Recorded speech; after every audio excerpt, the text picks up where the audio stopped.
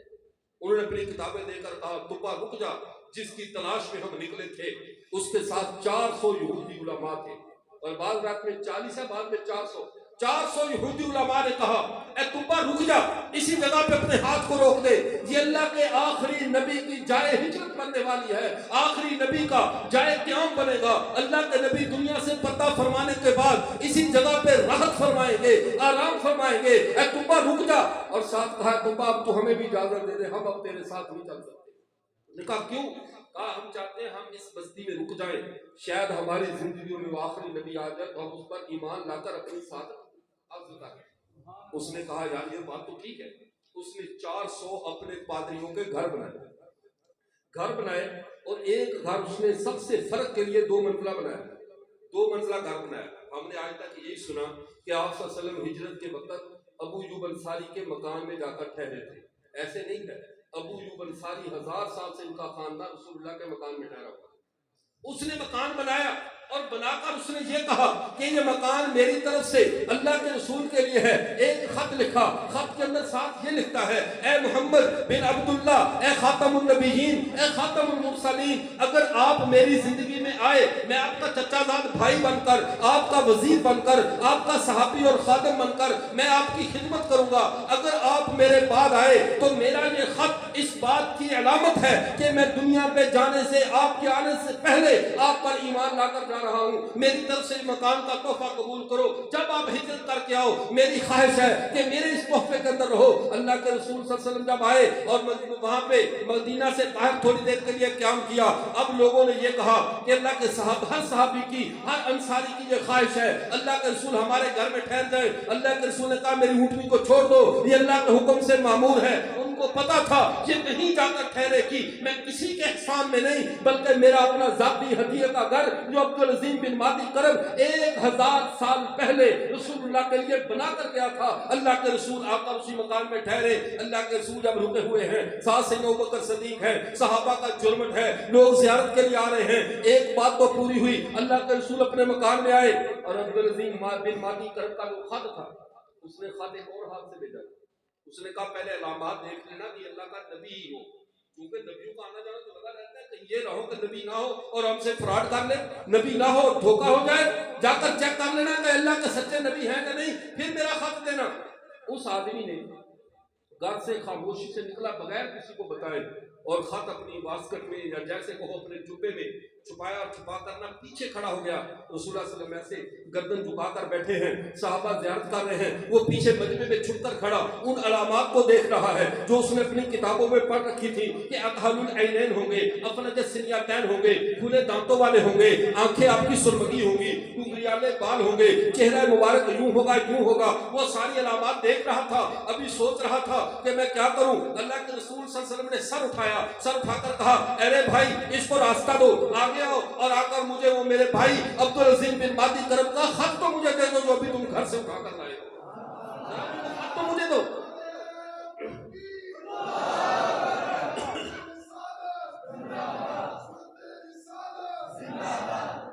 تو میں عرض کر رہا تھا جب اللہ کے نبی نے یہ کہا، اس نے کہا اللہ کے رسول خط بعد میں، پہلے مجھے کلمہ پڑھائیے۔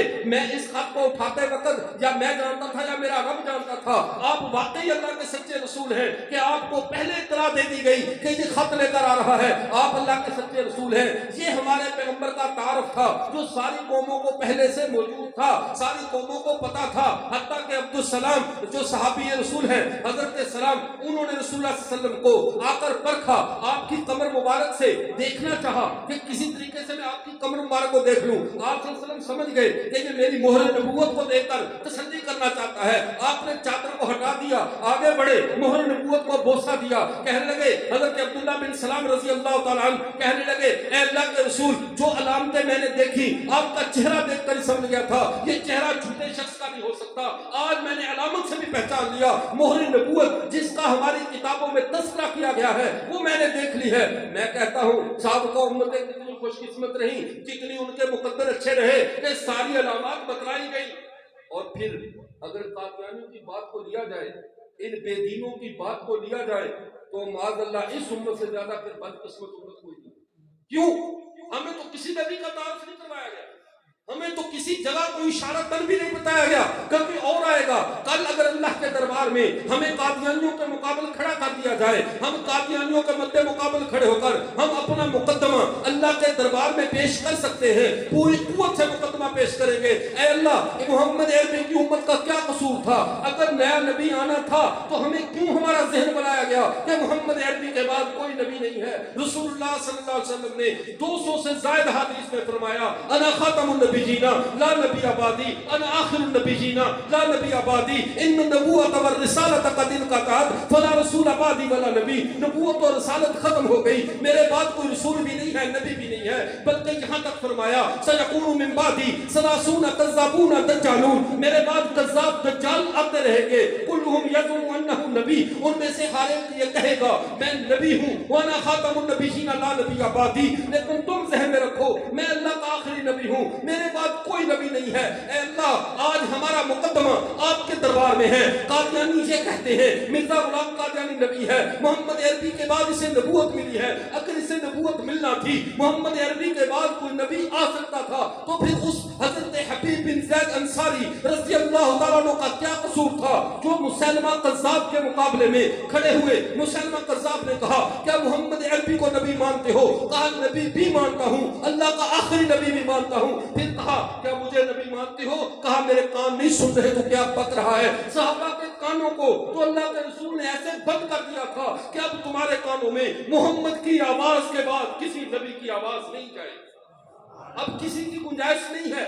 حتیٰ کہ ایک صحابی نے جب رسول اللہ صلی اللہ علیہ وسلم کے دنیا سے جانے کی خبر سنی, اللہ سے دعا کی اے اللہ میری آنکھیں واپس لے لی جائیں, میں محمد کے چہرے کے بعد کوئی اور چہرہ نہیں دیکھنا چاہتا. آخر وجہ کیا ہے؟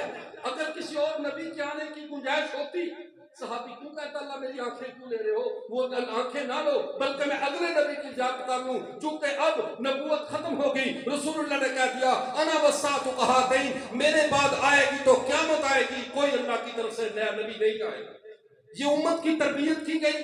اے اللہ, امت کا مزاج یہ بنایا گیا, اور پھر اس مزاج کے اوپر اگر آ کر ہم سے کوئی یہ کہے فلاں کو نبی مان لو, فلاں کو نبی مان لو, کسی اور کو نبی ماننے کا مطلب یہ ہے کہ معاذ اللہ ثم معاذ اللہ, ہمارے نبی نے ہمیں پوری شریعت نہیں بتائی, ہمارے نبی نے ہمیں نہیں بتایا تھا کہ کوئی آئے گا. کہ ہمارے پیغمبر کے بعد کسی بھی نئی نبوت کی آواز کی طرف کان اٹھا کر سننا, آنکھ اٹھا کر دیکھنا, یہ محمد عربی پہ بد اعتمادی ہے, محمد عربی پہ یہ خیانت کا الزام ہے, میرے نبی کو جھٹلانا ہے. اور محمد عربی کے بعد کوئی نیا نبی نہیں آئے گا, نہ ہماری آنکھ یہ دیکھنے کو تیار ہے, نہ ہمارے کان کوئی بات سننے کو تیار ہے. ہم رسول اللہ کے دامن سے ایسے وابستہ لوگ ہیں, ہمیں اس کے ماسوا اپنی کہیں نجات نظر نہیں آتی. اور پھر ہم اللہ سے بھی یہ بات کہہ سکتے ہیں اے اللہ آپ جانتے ہیں, اور ہمارا ایک عام انسان بھی جانتا ہے, تکمیل کے اوپر اضافہ ہمیشہ تکمیل کو عیبدار کیا کرتا ہے. چیز کے مکمل ہو جانے کے بعد اگر اس کے اوپر کسی بات کو بڑھا دیا جائے تو وہ چیز کو خوشنما نہیں بناتا, چیز کو عیبدار کر دیا کرتا ہے. یہ ہاتھ کی 5 انگلیاں ہیں, اگر اس میں ایک چھٹی اور انگلی زائد ہو تو یہ زائد انگلی ہاتھ کو خوبصورت کرے گی یا بدنما بنائے گی؟ اگر کسی کے چہرے پہ 2 کی بجائے 3 آنکھیں ہو, کان 2 کی بجائے 4 ہو, گردنیں 2 کی بجائے 3 ہو, تو یہ شخص خوبصورت ہوگا یا بدسورت ہوگا؟ اسے کوئی بھی خوبصورت نہیں کہے گا. کہ تکمیل کے اوپر اضافہ ہمیشہ تکمیل کو بدنما کرتا ہے. اے اللہ, آدمی کب تک کسی چیز کی حرف میں رہتا ہے جب تک اس کے پاس نعمت مکمل نہ ہو جائے, اور جب نعمت پوری ہو جائے پھر کوئی اور دائیں انسان دیکھتا ہے جس کو اعلیٰ ترین چیز مل جائے.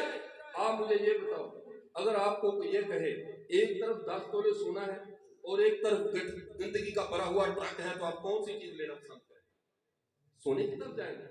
گندگی کے بڑے ٹرک کا بڑا حجم دیکھ کر ہم یہ کہیں گے تھوڑا سا سونا اس کو چھوڑو، یہ گندگی کا ٹرک زیادہ بڑا ہے؟ کوئی انسان جتنا بھی کہیں گزری فطرت کا ہو وہ اعلیٰ کو چھوڑ کر ادنا کی طرف نہیں آتا، وہ ہمیشہ اعلیٰ کی طرف جاتا ہے۔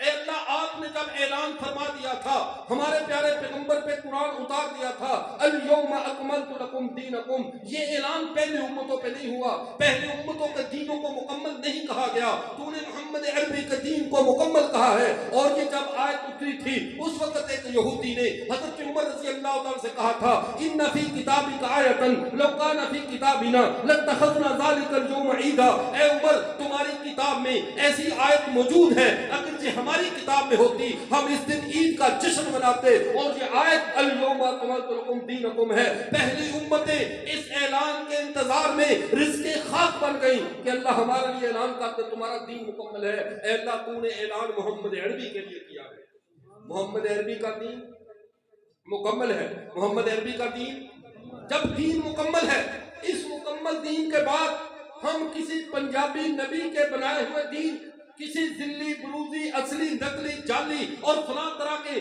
کسی بھی دعوے کے ساتھ، کسی بھی لیبل کے ساتھ پیش کیے جانے والے دین کی طرف ہم آنکھ اٹھا کر کیوں دیکھتے؟ کیا ہم محمد عربی کے کامل دین کو چھوڑ کر کسی ناقص کی طرف آ جاتے؟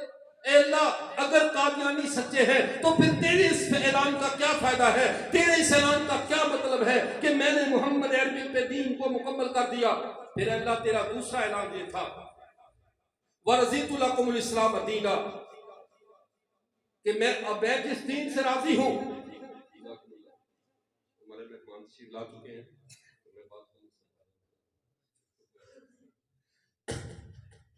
فرمایا رضیت لکم الاسلام دینا، اور فرمایا واتممت علیکم نعمتی، میری نعمتیں اب تم پر تمام ہو چکی ہیں۔ اگر کسی کے پاس کسی نعمت کی کمی ہو وہ دائیں بائیں جھانکتا ہے، نعمت کی کمی ہو وہ دائیں بائیں دیکھتا ہے، لیکن جب اللہ خود اعلان فرما رہے ہیں واتممت علیکم نعمتی، میں نے اپنی نعمتوں کو پورا کر دیا، دین مکمل ہوا، نعمتیں پوری ہوئی، جب یہ دو چیزیں پوری تھی تو اللہ ہم کسی تیسری بات کی طرف کیوں اٹھا کر نظر دیکھتے؟ پھر آگے اللہ تعالیٰ نے یہ فیصلہ فرمایا وَرَضِيتُ لَكُمُ الْإِسْلَامَ دِينًا، اللہ کو جو دین راضی کرے گا، اللہ کی جو رضا کا دین ہے وہ صرف اور صرف دین اسلام ہے۔ اب اللہ کو نہ یہودیت راضی کر سکتی ہے نہ عیسائیت راضی کر سکتی ہے، اب اگر اللہ کی رضا ہے تو اسی دین میں ہے جو محمد عربی پہ نازل ہوا ہے۔ اب اس کے ماسوا، اور یہاں پہ اس دھوکے سے بچ جاؤ جو آج کل کے جو موسمی میڈکوں کی طرح سوشل میڈیا پہ آنے والے سکالر اور ڈاکٹر، کبھی جاوید غامدی کی شکل میں، کبھی مرزا محمد علی جیلوی کی شکل میں، کبھی کسی اور فلاں فلاں کی شکل میں آ کر قوم کو یہ پاٹ پڑھاتے ہیں، قوم کو نئے نئے درس دیتے ہیں کہ دیکھو یہودی بھی اچھے کام کرے گا تو جنت میں جائے گا، عیسائی بھی اچھے کام کرے گا تو جنت میں جائے گا۔ سن لو، اب جنت میں وہی جائے گا جس سے اللہ راضی ہوگا، اور اللہ کی رضا اللہ نے فیصلہ کر دیا ہے وَرَضِيتُ لَكُمُ الْإِسْلَامَ دِينًا۔ اب اگر کوئی چیز مجھے راضی کر سکتی ہے تو صرف محمد عربی کا دین راضی کرے گا، اس کے بعد مجھے کوئی چیز راضی کرنے والی نہیں ہے۔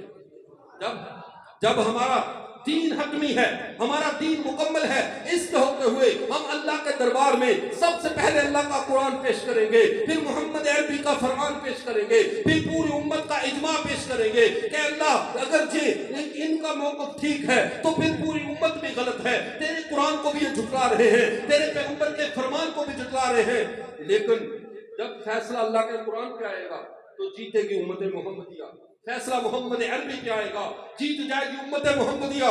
بدقسمت ہے یہ قادیانی طبقہ، بدقسمت ہے یہ سوختہ بخت ہے، یہ وہ بدقسمت لوگ جنہوں نے محمد عربی کا دامن چھوڑا اور ایسی غلط راہ پر چل نکلے جس کا انجام سوائے دوزخ کے کچھ بھی نہیں ہے۔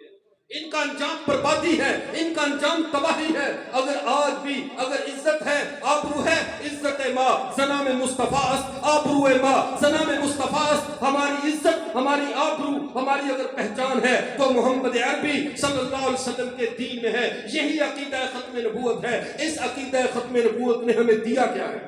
آخری 1 منٹ میں بات کو ختم کرتا ہوں۔ سابقہ امتوں میں یہ مسئلہ رہا ہے، سابقہ امتوں میں جب نبی تبدیل ہوتا تھا اس نبی کے متعلقہ ساری شریعت بھی تبدیل ہوتی تھی، افراد بھی تبدیل ہو جاتے تھے۔ جب پہلے کے صحابی ہوتے تھے لیکن نئے کو نہ ماننے سے وہ صحابی نہیں رہتے تھے، وہ ناری ہو جایا کرتے تھے، لیکن محمد عربی صلی اللہ علیہ وسلم کی ختم نبوت سے جو چیزیں جڑی ہوئی ہیں، چاہے وہ پیارے پیغمبر پہ اترنے والا قرآن ہو، پیارے پیغمبر کا فرمان ہو، پیارے پیغمبر کا خاندان ہو، پیارے پیغمبر کی جماعت صحابہ ہو، اذان ہو، روزہ ہو، حج ہو، زکوٰۃ ہو، جو شعبہ بھی میرے پیغمبر سے جڑا ہے اس پر خاتمیت کی مہر لگ چکی ہے۔ اب صبح قیامت تک علماء بدلتے رہے، فقہا بدلتے رہے، امت میں اب کوئی صحابی بھی نیا نہیں آ سکتا۔ کیوں؟ اب صحابہ تبدیل نہیں ہو سکتے، اب اہل بیت تبدیل نہیں ہو سکتے، پیغمبر کا خاندان بدلا نہیں جا سکتا۔ اب صبح قیامت تک امت کے دلوں پہ جو جماعت راج کرے گی یہ وہی ہے جس نے محمد عربی کی خدمت کر لی ہے۔ اب نہ کوئی نیا نبی آئے گا، نہ نئے صحابہ آئیں گے، نہ نئے ائمہ آئیں گے، نہ نئے فقہا آئیں گے، نہ نئی بخاری و مسلم آئے گی، نہ کوئی نئی فقہ کی کتاب آئے گی۔ اب جو چیز آئے گی وہی آئے گی جو محمد عربی کے راستے سے آئے گی، اس سے ہٹ کر اب کوئی نہ راہ ہے نہ کوئی نجات کی راہ ہے۔ اور یہاں پر میں آخر میں صرف ایک سوال کا جواب دیتا چلوں۔ قادیانی قوم کو دھوکہ دینے کے لیے بڑا پوائنٹ اختیار کرتے ہیں کہ یہ مسلمانوں کا کیا کہنا ہے، یہ تو آپس میں ایک دوسرے کو کافر نہیں کہتے۔ کیا کبھی دیوبندیوں، بریلویوں، اہل حدیثوں کو اور ان کے آپس کے اختلاف نہیں دیکھے؟ یہ آپس میں بھی تو ایک دوسرے کو کافر کہتے ہیں۔ ہمارے اوپر انہوں نے کفر کا فتویٰ لگا دیا تو کون سی بڑی بات ہے؟ ہمارا نوجوان جو جدید ذہن کا، جب کھلے ذہن کا کہہ لو، زیادہ کھلے ذہن کا، جس نے اپنے دماغ کو کمیٹی والوں کا ٹرک بنا رکھا ہے، باہر میں رکھا ہوا جیسے کوڑے دان مرتبان ہوتا ہے، جو اپنے خیالات لائے اس کے کوڑے دان برتن میں ڈال کر چلا جائے، یہ لے کر خوش ہوتا ہے۔ یہ سوشل میڈیا یہ ہمارے دماغوں کو کوڑا دان بنا دیتا ہے۔ جو جہاں گند کرتا ہے وہ ہمارے صحابہ پہ، دین پہ، ہمارے ایمان پہ ایک بات لا کر ہمارے دلوں میں وسوسہ ڈال کر چلا جاتا ہے۔ خدا را اپنے دل و دماغ کو گندگی کے کنٹینر نہ بناؤ۔ حضرت مولانا قاسم نانوتوی رحمۃ اللہ علیہ کہا کرتے تھے جنت کو مخاطب کر کے، تجھ میں حور و قصور رہتے ہیں، میں نے مانا ضرور رہتے ہیں، میرے دل کے طواف کر جنت کے، میرے دل میں حضور رہتے ہیں۔ جس دل میں حضور رہتے ہو وہ دل گندگی کا کنٹینر نہیں ہونا چاہیے، وہ کمیٹی والوں کا ٹرک نہیں ہونا چاہیے۔ جس عالم کی، جس کی سوشل میڈیا پہ اونچی اڑان دیکھی فوراً اس کے پیچھے چل پڑے، کوئی مستقل مزاج بنو، پھر تمہیں بات سمجھ میں آئے گی۔ اب بات کو سمجھیے۔ یہ کہتے ہیں تم مسلمان آپس میں فتوے نہیں دیتے، اگر تم نے ہمیں فتویٰ دے دیا تو کیا ہوا؟ لیکن ان کی بد عقلوں کو، کم عقلوں کو یہ بات سمجھ میں نہیں آتی۔ بریلوی، دیوبندی، اہل حدیث، ان کا فتویٰ امتی کا فتویٰ امتی پہ ہے، امتی کا مسئلہ امتی کے ساتھ ہے، غلط ہے یا صحیح ہے یہ امتیوں کا مسئلہ ہے، لیکن دونوں کے ثالث ایک ہے۔ اگر کوئی بھی مسلک کا آدمی دوسرے پہ فتویٰ دیتا ہے، مجھے کسی کے فتووں کا دفاع نہیں کرنا، میں صرف اس مسئلے کا حل بتا رہا ہوں کہ جب بھی کوئی امتی کسی پہ فتویٰ دیتا ہے، ایک مسلک والا دوسرے مسلک کے خلاف بات کرتا ہے، تو سب کے ثالث ایک ہے کہ محمد عربی صلی اللہ علیہ وسلم کی حدیث میں یوں لکھا ہے، وہ بھی مقابل رسول اللہ کی حدیث لاتا ہے، وہ بھی مقابلے پہ اللہ کا قرآن لاتا ہے۔ یہ امتوں کا آپس میں اختلاف ہے، لیکن ثالث سب کے محمد عربی صلی اللہ علیہ وسلم ہے۔ قادیانیوں کے ساتھ امت کا مسئلہ نہیں ہے، قادیانیوں کی ٹکر نبی کے ساتھ ہے، ان کے اوپر نبی نے کفر کا فتویٰ دیا ہے، ہم نے نہیں دیا۔ میرے پیغمبر نے کہا تھا سایاتون من بعدی ثلاثون کذابون دجالون، میرے بعد جو نبوت کا پیغام لے کر، نبوت کا دعویٰ لے کر اٹھیں گے وہ کذاب ہوں گے، دجال ہوں گے۔ یہ فتویٰ ہمارا نہیں ہے، ہمارے نبی کا ہے۔ امتی کا فتویٰ غلط ہو سکتا ہے، نبی کا فتویٰ غلط نہیں ہوتا۔ قادیانی نبی کے فتوے کی تلوار کے نیچے، قادیانیوں کو نہیں بچ سکتے، یہ نبی کے فتوے کی تلوار کے نیچے ہیں۔ امتیوں کے فتوے غلط بھی ہو سکتے ہیں، نبی کی بات کبھی غلط نہیں ہوتی، نبی کا پیغام کبھی غلط نہیں ہوتا۔